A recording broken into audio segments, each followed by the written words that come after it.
I should end with something happy, but I forgot that this poem was on my list. No, I'm not going to do what you say. Do what? Do what?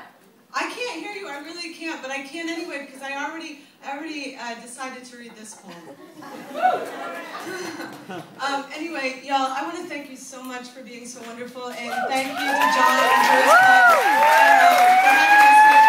I know that poetry isn't something that often happens in this space, but and so thank you for inviting us and opening the doors to Poet Kids.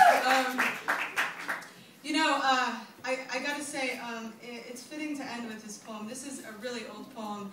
I read it mostly at colleges these days, and not so often at shows like this. There's something I want to say about Carlos here, but I don't know if I know how to articulate it.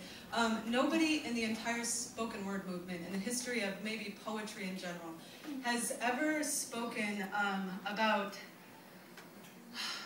men's treatment of women in a way that is as respectful as Carlos does it continuously. His work, you didn't hear all of those pieces tonight, but I've never heard a man do it so in a way that every time I hear a poem of his on that subject, I am like, thank you, because it should not be women saying these things, and thank you.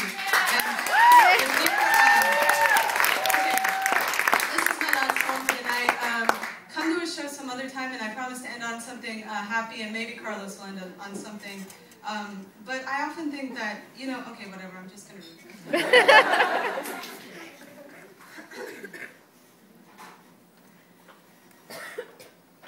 this. Still there were days when there was no way, not even a chance, that I dared for even a second glance at the reflection of my body in the mirror, and she knows why. Like I know why she only cries when she feels like she's about to lose control. She knows how much control is worth. Knows what a woman can lose when her power to move is taken away. By a grip so thick with hate it could clip the wings of God. Leave the next 8 generations of your blood shaking. And tonight, something inside me is breaking. My heart beating so deep beneath the sheets of her pain, I could give every tear she's crying a year, a name, and a face. I would forever erase my mind if I could. And how much closer to free would any of us be if even a few of us forgot what too many women in this world cannot? And I'm thinking, what the hell would you tell your daughter? Someday, daughter, when you'd have to hold her beautiful face to the beat-up face of this place that hasn't learned the meaning of stop, what would you tell your daughter of the womb raped empty? The eyes swollen shut, the gut too frightened to hold food, the thousands upon thousands of bodies used and abused. It was 7 minutes of the worst kind of hell. 7. And she stopped believing in heaven. Distrust became her law. Fear her Bible. The only chance of survival, don't trust any of them.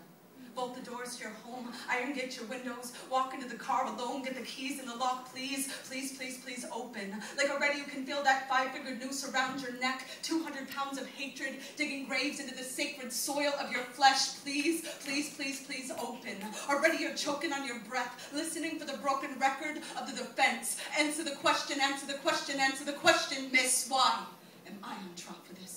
Would you talk to your sister, your daughter, your mother like this? I am generations of sisters, daughters, mothers, our bodies battlefields, war grounds beneath the weapons of your brother's hands. Do you know they found landmines in broken women's souls? Black holes in the parts of their hearts that once sang symphonies of creation bright as the light on infinity's halo.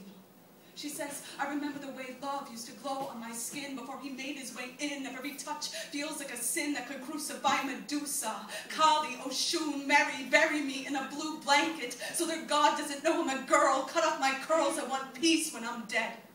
Her friend knocks at the door. It's been 3 weeks, don't you think it's time you got out of bed? No. The ceiling fan still feels like his breath. I think I need just a couple more days of rest, please. Bruises on her knees from praying to forget. She's heard stories of Vietnam vets who can still feel the tingling of their amputated limbs. She's wondering how many women are walking around this world feeling the tingling of their amputated wings, remembering what it was to fly, to sing, tonight. She's not wondering what she would tell her daughter. She knows what she would tell her daughter. She'd ask her, what gods do you believe in? I will build you a temple of mirrors so you can see them.